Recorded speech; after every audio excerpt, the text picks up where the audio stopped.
Hello everyone, I'm Taylor Bambico. I'm a self-published author in both young adult and adult, and today I'm going to be showing you something that's not even completely related to writing whatsoever. As I said in an earlier video, I am a firearms enthusiast, and today I'm going to be showing you one I customized to resemble one from Terminator 2 Judgment Day. The particular firearm I'm talking about is the 1911, which Arnold Schwarzenegger relieves from the biker in the very beginning of the movie.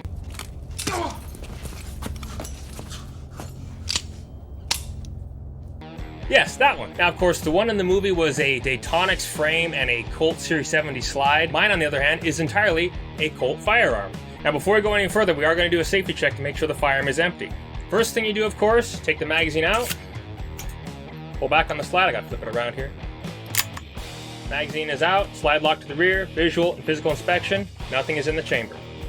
Gun is clear. Now that that's over, I'm going to go into the finer details I did to make it look just like the one from the movie. So I wanted to do this for a while, however, locating the firearm I needed to use to modify it to make it look just like this one did take a little bit of time. I did a little bit of research, I called around other gun stores seeing if they had one available. The firearm in question I needed was a Colt Mark IV Series 70 in stainless because it would be easier to actually modify versus their traditional blued model. So as I said, this firearm started out as all stainless steel. Of course, you're probably thinking how to go from stainless steel to the two-tone to resemble the one in the movie. Well, thankfully, there's this product called Cerakote. So I did a little more research and figured, okay, what colors do I want? I decided on for the frame, the ambidextrous safety, the hammer, and the trigger, and the magazine release, can't forget that part, to be coated Savage stainless. So then the slide catch, grip safety, and mainspring housing were Cerakoted gloss black.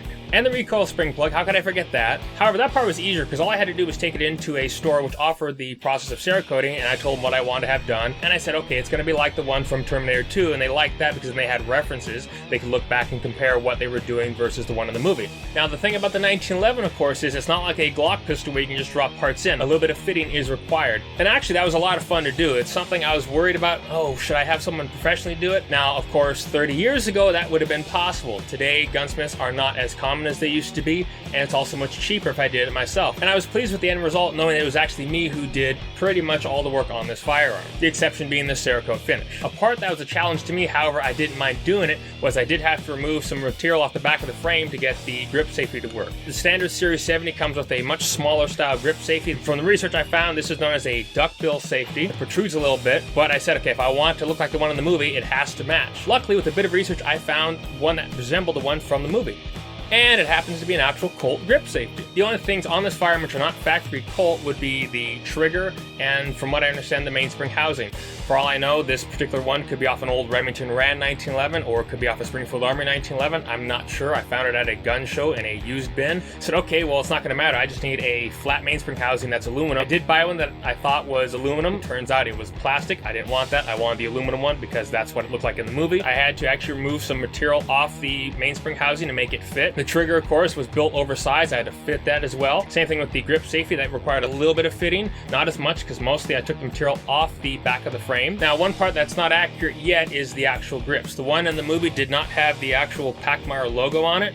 I'm looking for the actual wraparound grips to put it on there and make it match. But it's not at the top of my list right now. It's okay because when you're shooting, you're not actually going to see that. Of course, the end result is to make it look exactly like the one in the movie. One thing that I thought was really fun was that now having a 1911 with an ambidextrous grip safety. Now, the other 1911 I have is just a standard blued model by Colt as well, and it just has the safety on the left-hand side. Anyway, I just wanted to show this firearm off to everyone real quick. It's something that I really wanted to do for a long time. And considering Terminator Dark Fate is coming out soon, this was a perfect time to show this firearm off. Anyway, I hope you enjoyed this video. If you did, consider subscribing. If you haven't already, click on that bell icon so you're notified when I post new videos. And leave your comments in the section below.